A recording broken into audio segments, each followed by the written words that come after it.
పరిశుద్ధమును ప్రేమ నమ్మకం కలిగిన మా ప్రియ పరలోకపు తండ్రి, నజరేయుడైన యేసయ్య, ఘనమైన నామము లెక్కించి నేను వేలాది వందనాలు స్తోత్రాలయ్యా. మమ్మల్ని ప్రేమించి రక్షించే దేవత నేను ఇంతకాలం మమ్మల్ని కాచి కాపాడి నిన్ను మేలు ఉపకారం చేసిన ఆయన మరి యొక్క శుభదినంలోనైనా ఈ పాసన్నిధిలో దేవత నేనైనా నిన్ను స్తుతించటకు గణపరచటకు అయినా ప్రకటించటకు ఇచ్చిన గొప్ప ధన్యత బట్టి వేలాది వందనాలు స్తుతులు స్తోత్రాలు చెల్లిస్తున్నాను తండ్రి.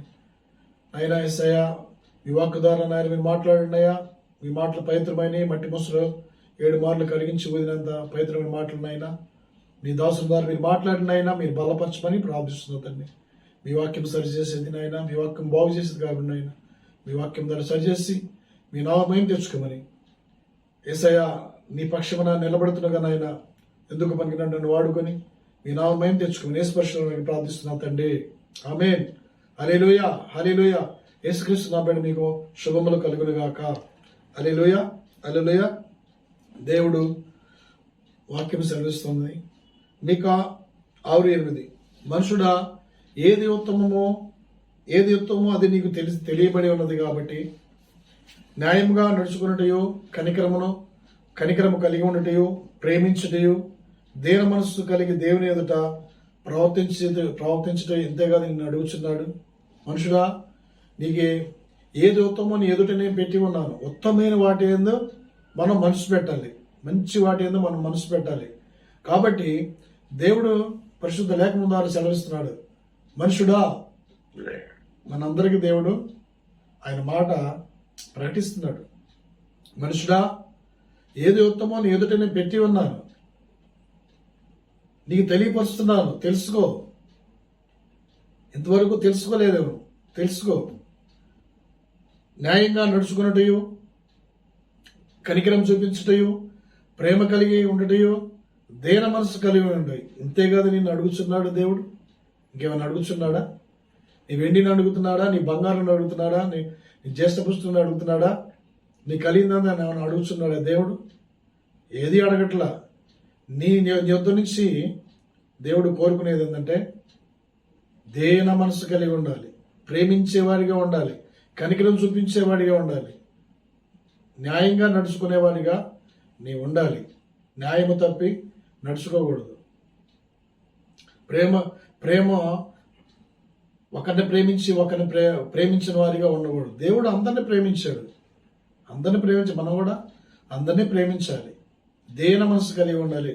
మనం దేవుని ఎదుట దేన మనసు కలిగి ఉండాలి. దేన మనసు కలిగి ఉంటే మన తగిన కాలం ముందు దేవుడు హెచ్చింపజేస్తాడు. కనికరం కలిగి ఉండాలి. కనికరం ఒకళ్ళకైతే కనికరం ఉండదు. యేసుక్రీస్తుని కలిగి ఉండి గొప్ప దేవుని కలిగి ఉండి మనం దేవుని స్వరూపంలో మనం మారాలి. కనికరం చూపించే వారిగా ఉండాలి. కనికరం చూపించే వారిగా, కనికరం చూపిన వారికి కనికరం ఇచ్చిన తీర్పును ఇస్తానని యాకోబు పత్రిక ద్వారా మాట్లాడుతున్నారు. ప్రియ దేవుని బిడ్డలారా, మనం కూడా కనికరం చూపించుకొని ఒకరి పట్ల ఒకరు కనికరం చూపించుకోవాలి. ఉత్తమమైన వాటి ఏందో మనం మనసు పెట్టాలి. మరియమ్మ తల్లి, ఆమె యేసయ్య పాదాల దగ్గర కూర్చొని ఉత్తమమైన వాటినే వింటూ ఆమె నేర్చుకుంది. ఆమె ధన్యురాలు అన్నారు, ఉత్తమరాలు అన్నారు. ప్రియ దేవుని బిడ్డలారా, అందుకని ఉత్తమమైన వాటి ఏందో మనం ఏం చేయాలి? మనసు పెట్టాలి. అంతేగాని ఈ లోక మర్యాదని మనం అనుసరించకూడదు. రోమపత్రిక 12:2, మీరు ఈ లోక మర్యాదను అనుసరించగా ఉత్తమమును అనుకూలమును సంపూర్ణమైన దేవుని చిత్తమే ఏదో పరీక్షించు తెలుసుకోవలేను. మీ మనసు మారి నూతన మనుషుల వల్ల రూపాంతరం. మనం లోక మర్యాదను అనుసరించకూడదు. ఉత్తమమైనది, అనుకూలమైన, సంపూర్ణమైన దేవుని చిత్తం ఏదో పరీక్షించుకోవాలి. అంతేగాని మనుషులకు అనుకూలమైంది లోక మర్యాదసారంగా మనం నడుచుకోకూడదు. దేవుని చిత్తం ఏదో మనం తెలుసుకొని మనం మనసు మారి నూతనపరచబడడం వల్ల రూపాంతరం పొందుతాం. మనసు మారాలి. ఉత్తమమైన వాటిని మనసు పెట్టాలి. ప్రియ దేవుని బిడ్డలారా, యేసు రక్తంలో కడగబడిన సొత్తైన జనాంగమా, మనుషుడా, నీకు ఏదో ఉత్తమం నీ ఎదుట నేను పెడుతున్నాను. ఈరోజు నువ్వు తెలుసుకో. నువ్వు తెలుసుకోవాల్సింది ఎంతైనా ఉంది. నాకంతా తెలుసులే, నువ్వు నాకు చెప్పేది ఏంది, నాకంతా తెలుసులే అంటే అది ఎప్పుడు కూడా నువ్వు ఏమి కూడా పొందుకోలేవు దేవుని నుంచి. తెలిసి కూడా నాకు తెలియలేదని ఇంకా తెలుసుకో. చిన్నవాడైనా సరే చెప్పినా, పెద్దవాడని చెప్పినా నువ్వు విను. నీ వినితే నీ జీవితం ధన్యకరంగా ఉంటుంది. నాకంతా తెలుసులే, నేను 30 సంవత్సరాలు 40 సంవత్సరాలు అంటే అది దేవునికి ఇష్టమైంది కాదు. కాబట్టి చెప్పినప్పుడు మనం వినాలి. ఉత్తమమైన వాటి మీద మనసు పెట్టాలి. ప్రియ దేవుని బిడ్డలారా, మొట్టమొదటిగా మత్తయి సువార్త 27:19 అతడు న్యాయపీఠ మీద కూర్చుని ఉన్నప్పుడు అతని భార్య హేరోదు భార్య న్యాయపీఠ మీద కూర్చున్నప్పుడు పిలాతు భార్య అతని జోలికి నువ్వు పోవద్దు, ఈ కలలో నేను మక్కిలి బాధపడుచున్నానని చెప్పింది. ఎందుకని ఆయన నీతిమంతుడు, ఆయన న్యాయమును కనపరిచినవాడు, న్యాయమును జరిగించినవాడు, నీతిని న్యాయమును ప్రకటించిన దేవుడు. ఆయనలో ఏ పాపం లేదు, అతని జోలికి నువ్వు పోవద్దని పిలాతుని హెచ్చరించింది. అలాగనే మనం కూడా న్యాయం తప్పేవారిని మనం ఏం చేయాలి? హెచ్చరించాలి. నీతి తప్పేవారిని మనం హెచ్చరించాలి. నీతి తప్పి నగలు కట్టువారికి శ్రమ అంటున్నాడుగా దేవుడు. అన్యాయంగా సంపాదించుకున్న వారికి శ్రమ అంటున్నాడుగా దేవుడు. అన్యాయం సంపాదించుకోవచ్చా? మందను ఎడగొట్టి సంఘాన్ని చీల్చి సంపాదించుకోవచ్చా? నీకేమిచ్చాడు? నీకే దర్శనం ఇచ్చాడు? ఆ దర్శనం ప్రకారం ముందుకు పోవాలి. అంతేగాని నువ్వు ఎక్కడ ఉండమని చెప్పాడు దేవుడు. నేను ఉండే స్థలంలో ఉండమని చెప్పాడా? అది ఆ విజన్ ఉండాలి. అంతేగాని నాకు ఇక్కడ మంచిది, ఇక్కడే నేను చేస్తానని కుదరదు. అది నువ్వు సొంత సిద్ధం చేస్తున్నావు కాబట్టి నువ్వు ఎదగలేకపోతున్నావు. దేవుడు నువ్వు ప్రేమించలేకపోతున్నావు, న్యాయంగా నడుచుకోలేకపోతున్నావు, నీతిగా నడుచుకోలేకపోతున్నావు, సాహసం కలిగి ఉండలేకపోతున్నావు. ప్రియ దేవుని బిడ్డ, అందుకని న్యాయంగా నడుచుకోవాలి. కాబట్టి కనికరం, రెండోది కనికరం. మత్తయి సువార్త 14:14 ఆయన గొప్ప జనసమూహము అరణ్యములో 3 రోజులు కూడా ఆయన వాక్యాన్ని ప్రకటించినప్పుడు అనేకులు వచ్చి ఆ 3 రోజులు కూడా ఆయనతో ఉన్నప్పుడు వారి మీద ఆయన కనికరపడి ఆయన ఏం చేశాడు? ఆయన 5 రొట్టెలు 2 చిన్న చేపలు ఇచ్చి వాళ్ళ మీద కనికరపడి ఆయన ఏం చేశాడు? ఆకలి తీర్చాడు. మనం కూడా పేదలను మనం కనికరించే వారిగా ఉండాలి, లేని వారిని మనం ఆదరించే వారిగా ఉండాలి. ప్రియా దేవుని బిడ్డలారా, ఆయన అదే ఉత్తమమైనది మనం ఉత్తమైన మనసు పెట్టాలి. హల్లెలూయా.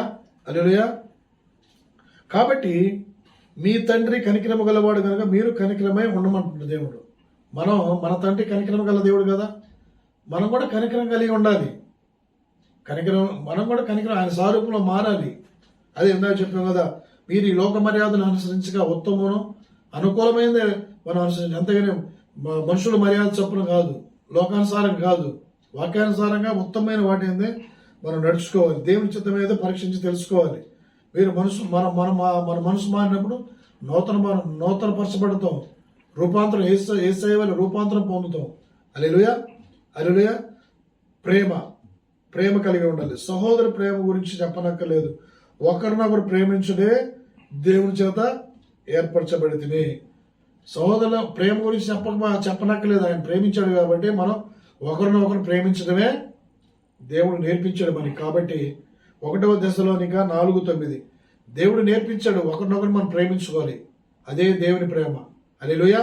4వది దీన మనసు. యాకోబు 5:6 దేవుడు తగిన సమయమందు మిమ్మును హెచ్చించినట్లు బలిష్టమైన చేతి కింద దీన మనసుకులే ఉండి. మనం తగిన కాలం హెచ్చించబడాలంటే మేము దీన మనసు కలిగి ఉండాలి, లోబడి ఉండాలి. దేవుని వాక్యానికి మనం లోబడి ఉండాలి. ఎవడు దీనుడై నలిగిన హృదయం గలవాడే నా మాట విని వణుకుచున్ననో వానినే నేను దృష్టిస్తానని దేవుడు స్పష్టంగా యెషయా పుస్తకం ద్వారా మాట్లాడుతున్నాడు. ఎవడు దీనుడుగా ఉంటాడో వాడిని హెచ్చింపజేస్తాడు దేవుడు.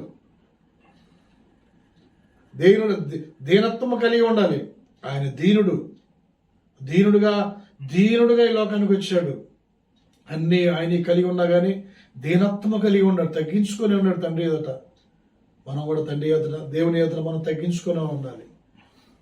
మనం తగ్గించుకొని ఆయన ప్రేమ కలిగి ఉండాలి. ఉత్తమమైన వాటి యందు మనం మనసు పెట్టాలి. ఉత్తమమైన వాటి యందు మనసు పెట్టువారు ఉత్తమైన వందు మనసు పెడితే మనము తగిన కాలం ముందు హెచ్చింపబడతాం. ప్రియ దేవుని బిడ్డలారా, హల్లెలూయా, హల్లెలూయా, హల్లెలూయా. కాబట్టి మనకి ఉత్తమమైన వాటి యందే మనసు పెడితే ఎంతో మంచిది. ఉత్తమం మనుషుడా, ఏది ఉత్తమో నీకు తెలియపరిచాను. న్యాయంగా నడుచుకున్నటయు, కనికరం చూపించుటయు, ప్రేమ కలిగి నడుచుకున్నటయు, దీన మనసు కలిగి ఉంటాయి. ఇంతేకాదు నిన్ను అడుగుతున్నాడు. మరియమ్మ ఎలాగ ఉత్తమైన వాటిని మనసు పెట్టిందో మనం కూడా ఉత్తమైన వాటిని మనసు పెట్టి వాక్యాన్ని మన హృదయంలో ఉంచుకొని మనం కూడా ఉత్తముడుగా దేవుని చేత మనం పిలిపించుకుందాం. దేవుని చేత మనం ఆశ్రయించబడదాం. దేవుని చేత మనలను మనం దేవుని చేత పొందుకుందాం. దేవుని ద్వారా మనం హెచ్చించబడదాం. దేవుడు ఈ వాక్యమును మన అందరి వెనుకలో ఫలించి అభివృద్ధి పరచబడును గాక. ఆమేన్.